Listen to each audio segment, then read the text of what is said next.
So this is a new one on us. We're speaking to mother-daughter founders. I mean, it's a business podcast and women's health, but mother-daughter relationships sort of break through all across all categories. So I'm really excited to hear how they navigate this, because being an entrepreneur, as we know, is hard. Sometimes being a daughter to a mother and vice versa is complicated. So I'll be fascinated to hear how Debbie and Markea have figured this out as they build Thermaband. Absolutely. Well, look, they both come to this project with such an incredible background. It almost seems like you have to be a lawyer to do anything these days. So we have, that box checked. We have somebody who, graduated from a top business school. So they really have put together their talents, mother-daughter aside. And we're curious how they did this to put together and create this Thermaband business.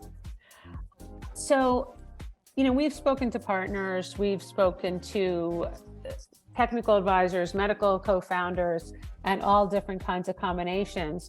It almost sounds from speaking to them like their partnership, this mother-daughter bond and understanding of the personal professional, has really been, one of their superpowers and has enabled them to raise money from institutional investors and the likes of Google, as well as angels and other friends and family. Yeah, but Rachel, this goes back to the story we hear all the time. This is a personal mission for somebody who's suffering with a symptom of hot flashes. And it's a personal mission for her daughter who has to watch this and is probably imagining she'll have to go through that. It also is just so fascinating to me that we have so many different options to treat this iconic symptom of menopause, and yet we are still looking to find a better mousetrap. So let's talk to Debbie and Markea and see what they've got to offer. Welcome to the Business of the V. Hello, friends and colleagues. I'm Dr. Alyssa Dweck. And I'm Rachel Braun-Sherrill.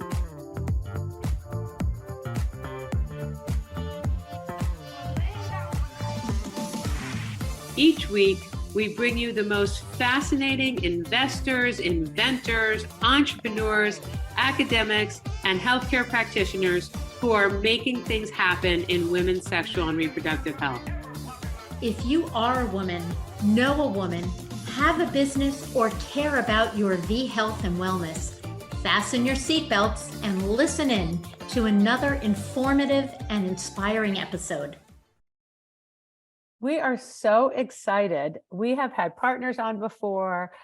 We've had co-founders, but we've never had mother and daughter co-founders. So it is our pleasure tonight. The company Thermaband was founded by the mother-daughter team of Debbie Dickinson and her daughter, Markea Dickinson Frazier. The company is Thermaband, which makes Thermaband Zone, a smart personal thermometer that uses temperature regulating technology to make women experiencing menopause more comfortable. So that's a mouthful, but we are so excited to hear your story and how a mother and daughter, one who I'm assuming is not in menopause, have decided to create this, and you've garnered so much interest and attention. So how'd you get here? Oh my goodness. This is my favorite topic, right? Women's health and mother-daughter. And yeah, we're super excited. So how do we get here? I say it started with a hot flash. And then Markea reminds me that, it started with that, because then it was like that moment that says, oh my goodness, what is happening with my body? Why was I not prepared? I feel like a 10-year-old schoolgirl. Trying to, am I going to die? Is this, what, am I up, down? Am I going to just, be a shriveled raisin on the floor because I'm literally combusting? So that first hot flash was a significant experience, because I literally, it was traumatic. And out of that was, whoa. So, through conversations actually with a family member, who says very calmly, yes, that was actually a hot flash, and it's going to last about 10 years. And then, she wanted to know what we're going to have for dinner, and I'm thinking, whoa, wait a minute. This was, and Markea reminds me that was really the moment, because she was right. And especially for women of color, so on one end, it's what's going on with my body? Why was I not prepared? I'm not alone. Let's, get, and then recognizing that there was so much stigma and, it was not shame, isolation, all the types of things. So we had to normalize, we had to create community, we had to have open, honest conversations, multi-generational. That's a big piece. Mhm. I have 2 daughters in their 20s, and I did not want them to have that moment that I did at 51 saying, what in God's name is going on?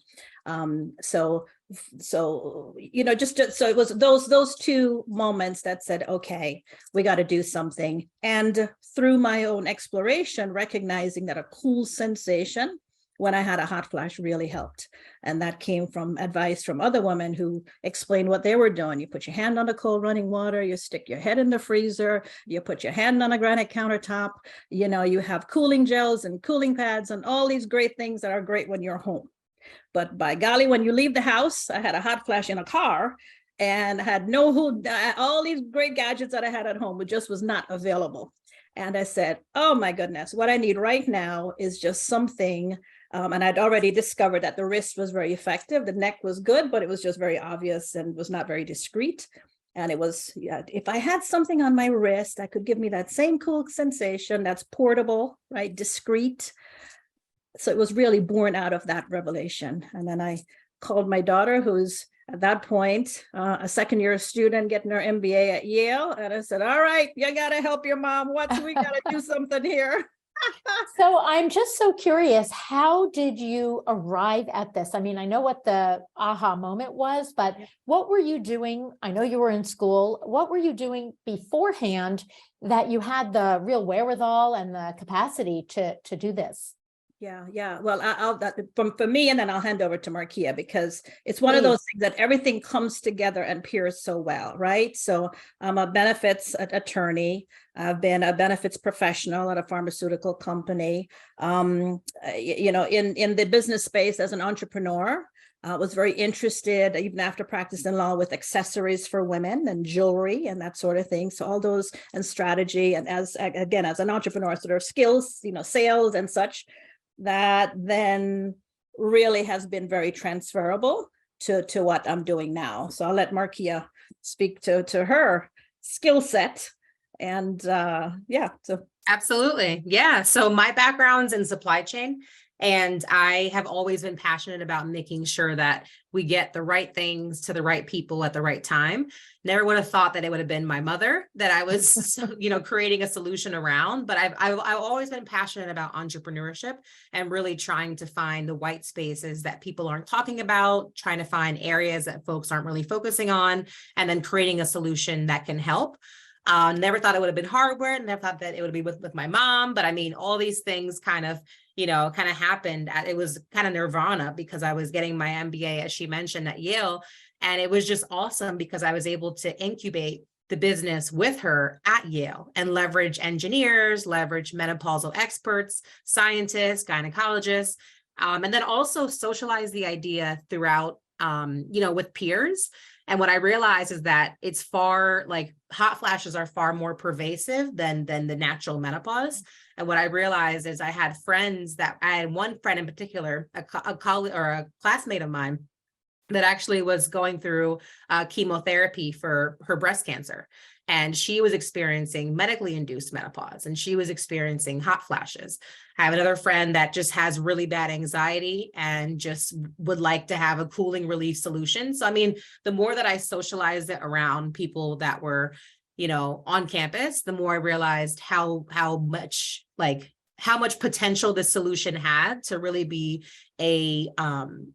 just a superpower for people that were frequently uncomfortably cool or warm. And so there's so much also here. anemic. So she, so she had her own experiences, just, often cold. So, hot, cold. But Rachel, you have a question? I'm quite partial to Yale. One of my kids was born in Yale New Haven Hospital and went there for school. And my business partner, previous business partner of 20 years, went to Yale SOM as well. So you have that Yale, blue chip brand behind you. And you also were selected as a recipient of the Google for Startup Black Founders Fund. So out of the gate, you guys really attracted, important institutions behind you. How did that happen? I know you went to Yale, but that doesn't mean that, they support everyone who goes there in a business venture, and Google obviously is like the holy grail. So how did you make those relationships turn into real backers and supporters of your business? Well, the interesting, I kind of forgot to mention I had Wharton and Harvard as well. So we've been fortunate. So Harvard Law School and Wharton as well. So what I found initially, although that has changed over just, this was 2019 with this idea. And it was very difficult initially to really connect as an alum with, the entrepreneurial ecosystem at most schools. When you're a student, it's a little easier. Yeah. So Markea as a student, interested in entrepreneurship, with in an ecosystem, an environment that really flourishes and encourages ideas and innovation. It was a perfect marriage. So Yale really embraced what we were doing. She was there, lots of options. She was really the boots on the ground, and really tapping into those resources. As I hear, actually based in Florida, it was really developing community, both in terms of various networks, and then just attract. Well, through that Yale opportunity, we were connected with product developers and engineers and stuff. So Markea, you can talk a little bit more about how we kind of build our teams. Yeah, I'd love to hear actually how the device works. I know it's cooling, it's heating. I know it's, super high tech, and obviously you had great engineers on board. How does it work? Does it actually change skin temperature, body temperature, or is it more of a sensation?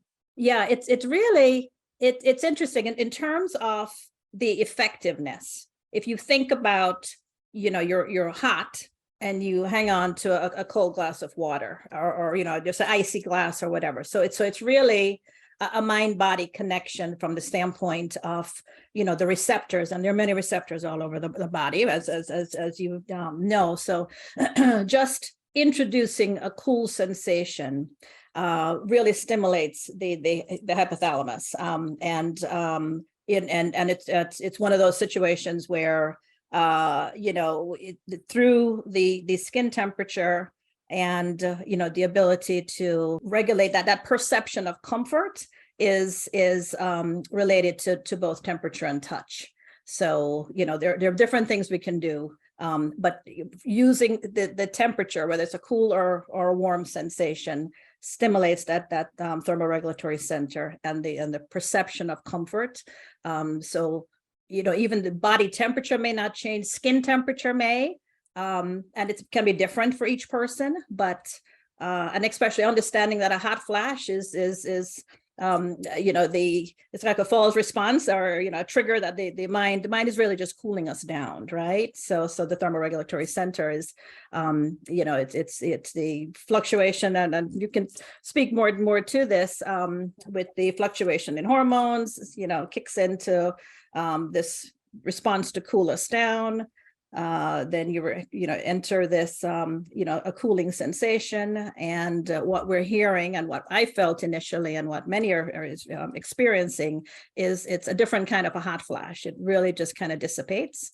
Yeah. So that helps. So much about menopause. I know Alyssa is clearly an expert in that space, as are you. You have these crazy pedigrees, the two of you, Harvard, Wharton, Yale. You have the mother-daughter dynamic, which could be spectacular and complicated. I'm sure you get asked that all the time. And your Black female founders, which based on all the statistics, makes this even harder. So what do you attribute to how far you've gotten?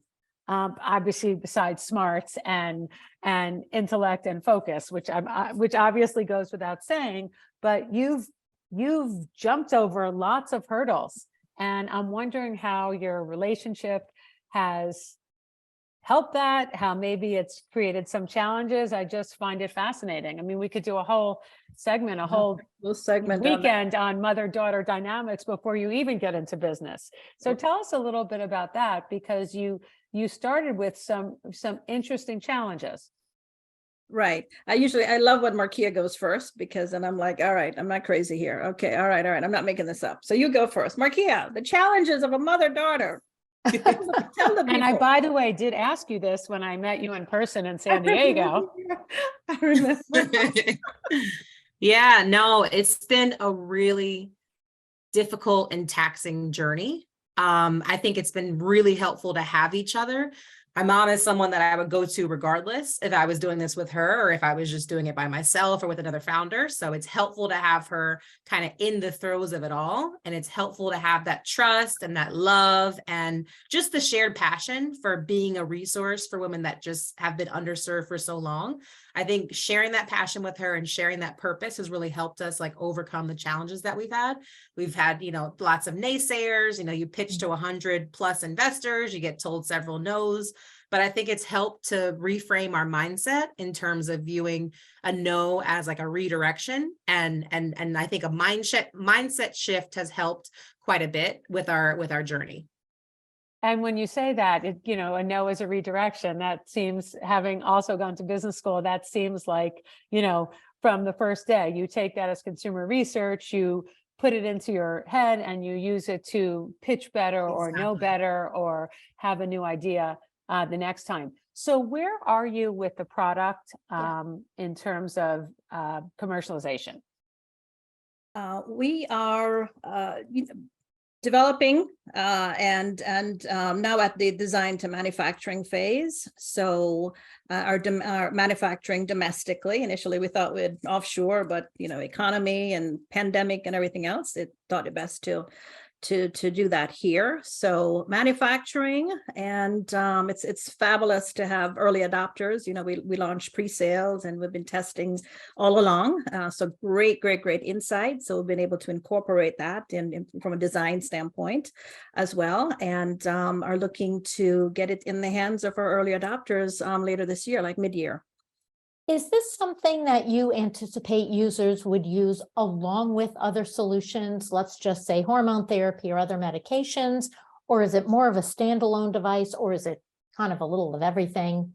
Yeah, the fantastic thing, and as we understand, we're talking half the population, we're talking every woman, right? Yeah. And it's for a long time. We started this in 2019, it's about 5 years, and then it was a person saying 10, and I was like, no, I know it is 10, 20 plus, right? Because postmenopause is the rest of our lives. So what's fantastic is, we recognize that women are not homogeneous, right? So it's nice to have something like this that can be used independently or can pair with anything. Literally, it's introducing temperature and insights. Are you planning to have this covered by insurance? I'm guessing, because this looks very complex and I would imagine has been expensive to develop. Are you planning to have this covered by insurance? Is that something that's on the horizon? I know people always ask about that in my practice. In your practice, yes, that is something that's on the horizon, and understanding what that path looks like. Initially, direct to consumer, and just looking for ways to make it affordable. Sure. And what will it retail for when it is launched? So, discount right now for early adopters because they're fabulous and have been a part of this journey. But look, between a $299 and maybe $355, we have a sweet spot in there. So, just. And where do you anticipate it selling? I imagine you'll launch direct to consumer. Do you have plans for retail, or I imagine you have lots of opportunities to partner with other like-minded brands serving the same population? Yes. Yes to all the above. So initially, e-commerce on the website, have partnership and affiliates and early adopters and such, and looking at prestige retail opportunities as well. So really evaluating that and seeing, what is a good strategic path in terms of timing. Can't do everything day one, but right. It's nice to have opportunities and then see what makes sense as we expand. Here's today's hot flash. Per Crunchbase, overall, companies led by Black females receive less than 1% of investment dollars. So Alyssa, we've talked about this before. You see, you don't deliver babies anymore, but you do see a lot of women who are perimenopausal, Yeah. menopausal, and you talk about their primary complaints. So how many times a day would you say someone comes in and talks about hot flashes, and what are some of the options that you can offer them now? You know, if the question is how many times ever does somebody not come in complaining of hot flashes, because it's incredibly common. And you Wow. know, the current stat that's always out there is 80% of women in menopause are suffering with hot flashes, and a very, very high percentage of them are not asking for help. So I think we are having this conversation because it's now becoming, you know, cool and acceptable and necessary to speak about it. So this, of course, we're having this conversation the day after the Super Bowl, and I'm sure that we all noticed that there was a, you know, hot VMS. flash commercial that was a Yes. little bit cryptic, I think, for people who aren't in the space, but, you know, asking about vasomotor symptoms and what does that mean? And it really kind of shocked me that the people being interviewed on the street during the Super Bowl did not necessarily know the meaning of that. So kudos to you for having a really, really novel device. I think, you know, look, hormones are the gold standard. We do use hormone treatment for people who are suffering. It works, but it's really not for everybody. There are other pharmacologic options like antidepressants and other medications that have been helpful. They all come with baggage, potential side effects. You know, there's herbal supplements, some of which work quite well and have been well studied. We have lifestyle management, which happens to be probably the most important, regimen that we all should be practicing, whether it's diet, exercise, stress reduction to help with these symptoms, whether we're using a wonderful device or a medication. Those things come in super handy. And education, of Absolutely. course. Mhm. And education, and that's we're hardware and software, so immediate relief. We're people who are having whether it's a discomfort, it's impacting lifestyle, it's impacting work, they're uncomfortable with personal relationships and intimacy, work, it goes on and on and on, right? So immediate relief just using temperature, which, as we mentioned, can supplement anything, right? We have folks who have used hormones for X period of time or are, right, and this pairs well, or maybe they did something for a certain time and then they're doing something different. But with through the connected app are those insights and the lifestyle modification, just in what's happening, what am I doing, is this a stressful day, or what did I experience relative to these thermal events. And can you tell us a little more about the app and what it collects? I mean, I'm so accustomed now to my patients bringing in apps, whether it was for fetal kick counts during obstetrical care or menstrual habits, or you name it, there's an app for that, as they say. What does your app really track?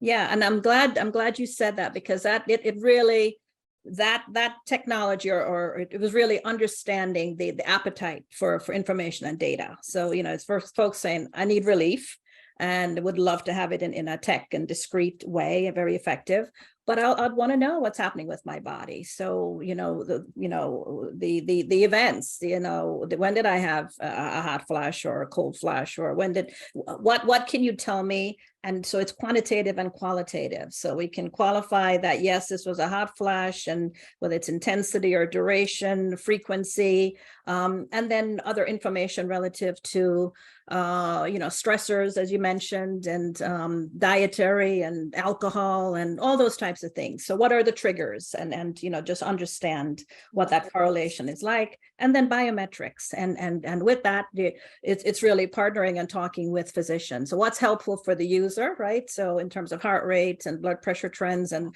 things of that nature, right? Because we know there's a correlation with those symptoms, of EMS symptoms and health outcomes. So it's really an iterative process relative to what information is helpful as we manage our own care, and what information is helpful for clinicians who tell us, we know what's when the patient comes in and says, all right, I'm experiencing blah, blah, blah, blah, blah, they know what's happening at that moment, and whatever, she may have said about prior, experiences or whatnot. But it's nice to have that continuum, to have something that can show what happens tomorrow and the next day and the next day with certain interventions. We really want to be, with the symptom management and, just really elevating that standard of care and insights.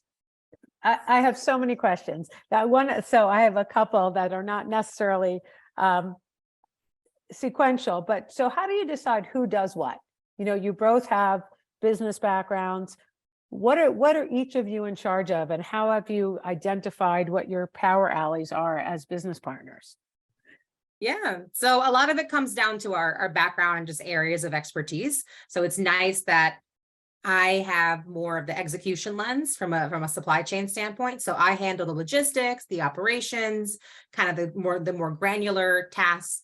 Debbie is more on the fundraising side, the strategy side, the kind of visionary ideation in terms of where we want the brand to go, the product to go, product development, those types of things. So Yeah, and the customer and the user. Customer, yes, and the user, of course. So going back to the user, you're collecting all this data, and obviously this is a big issue right now with data privacy when we're talking about tracking apps. What can the data be used for ultimately? Is it just an individual woman and her physician, or being able to recognize patterns? Is there a clinical use case for the data that's being collected?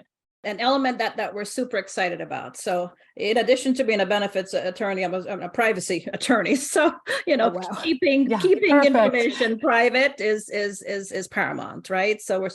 But we recognize that, and we're surely not aware of that any device or tracking that really correlates the VMS symptoms with biometrics and such. So we're really hoping to make an impact relative to research in this area. So there is information that is super helpful, because ultimately this is for our direct customer, right? So, there's a pain point. Here's immediate relief, here's insights, and out of a personal request that says, okay, I want to know what's happening with my body, and I want to be able to share that with my clinician. And it's really working and understanding with clinicians to say, okay, what is helpful, right? How can you really elevate that care with insights that you don't have typically? And then beyond that, on an aggregate, how might we make a difference with women's health, which has been underserved and overlooked for far too long? Yeah. I'm curious, there are so many, data collection options for health, whether it's for women's health or not. I mean, I find it, as a clinician, I would love someone to come in with a little chart saying, I actually am having 10 hot flashes between these hours each day, or I'm not sleeping because I'm waking up with a hot flash, and have that visible on a graph or a chart. So I'm guessing that your app addresses that. But, Yes. We've got our Oura rings, we've got our Apple watches, we have all kinds of tech devices for our health. Right. How, I know yours is distinguished, but how does it fit in? Like, how many things can we wear? And, I'm just wondering where it fits in. Yeah, well, what we're doing is different, right? So there are a lot of things that we can buy as an accessory. It just looks cool. And we have people that literally stop me and say, okay, either they don't notice I'm wearing it, and they say, look, as a founder, you really need to wear your product. And I'm like, and then they're like, oh wait, but you are wearing it. Oh, okay, because it's designed to be discreet. But ultimately, it's the relief and the insights. So our user or our client who we're serving has, there's something about a device that just gets info, and then there's something that's actually going to give me relief. So it's active and passive, right? We considered a lot of things, and through interviews and such, realized that the wrist is very effective. We're looking at integration. There's a lot of information, so it's integrating with other devices. I think that's an important route. But at the end of the day, we will have choices, and whether we are pairing things together. As a consumer, we'll make choices, and that's perfectly fine. For some might choose, okay, I choose to track steps and heart rate and what I'm eating and all that, different apps. And then there are others that say, okay, this is important, and really what has been overlooked is the menopausal woman. And as Markea said, it's not just the natural menopause, it's the medical and the surgical. It's the hysterectomies with both ovaries removed. It's I can go on and on, the cancer patients and such. So to have something that addresses us, that is FDA. Oh, I'm so sorry. I didn't mean to interrupt. I apologize. Any FDA clearance or, involvement in this? I know that's a tough path. Yeah. We're careful in terms of and working with regulatory experts. So if anything shifts and changes along the way, but it really is what we are claiming, right? So it's relief and insights. So not necessary. Perhaps in the future we might dig into that more based on other things that we might choose to do. But for now, it's really providing a product where it's immediate relief and insights on the wrist, just based on our understanding of demand, and then expand from there. So I think the hardest question is, how did you decide to call each other by your first names rather than otherwise? Was that a hard thing to do? When we get off here, she said, "All right, Mom, what are we having for dinner? Or where are we going?" All right.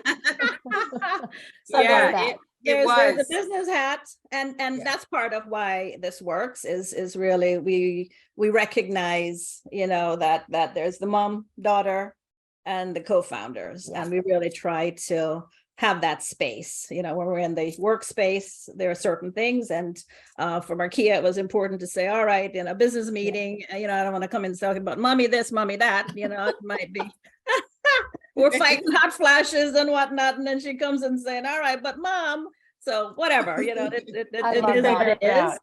But personal lives and whatnot, we flip. It's like my accent, a Jamaican accent. It's totally subconscious. It can, we just navigate spaces and places very seamlessly. And I did have one more question before we close. It's been a particularly difficult fundraising environment. Again, we've all looked at the statistics. We've all looked at the statistics for women. We've looked at the even more dire statistics.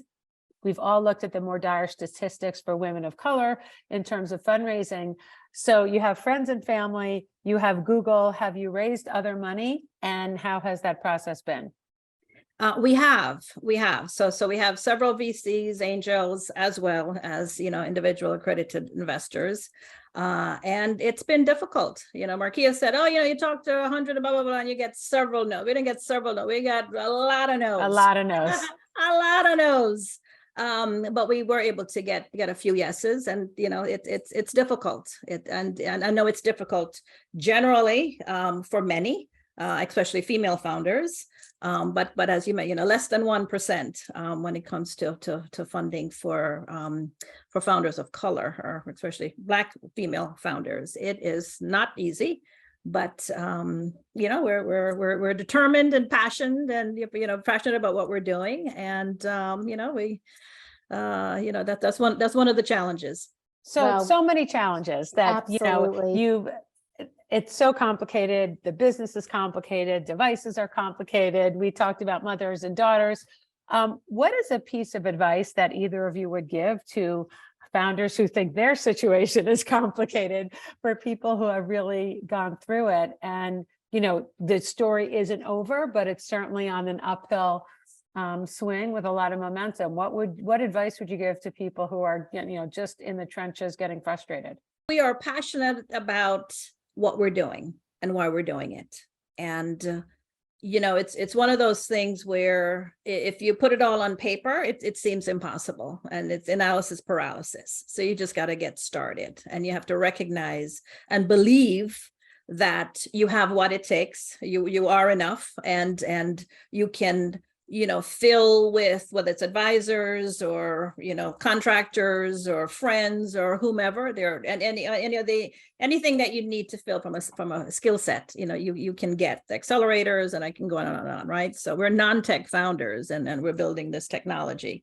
So, but were we to start and say, okay, what does it take to be successful? This list would be so long and voluminous that we probably would still be just writing that long list. So you just have to be bold enough to say, I'm gonna do it, and believe that. So there is I talk about irrational optimism that says, okay, we will do this. It's either gonna go over, we're gonna go around, we're gonna go through, we're gonna go under, but we're gonna move through each obstacle and be successful. And part of that is passion and the purpose that comes with saying this is so important, and that we have to do this, and all the learnings along the way it's part of the journey. and just keep, one foot ahead of the other. Well, we will be watching with wide eyes. Best of luck to you both. And we'll Thank cheer you you. on. Thank We'll you be so cheering you much. on. Thank Maybe you I'll call so my mom much. today and see if she wants to start a business. I love it. That's right. Why not? We've inspired several to do that. Then they're like, I bet. oh, Or geez. better yet, maybe my daughter will call me and say, Yeah. let's start a Yeah. business. There you go. I love it. Well, hope to see you both Love it. soon. Yeah. Keep up the good work and have a Lovely great to meet evening. you. Don't forget, subscribe to our podcast at businessofthev.com for the latest trends and trendsetters in women's health and business.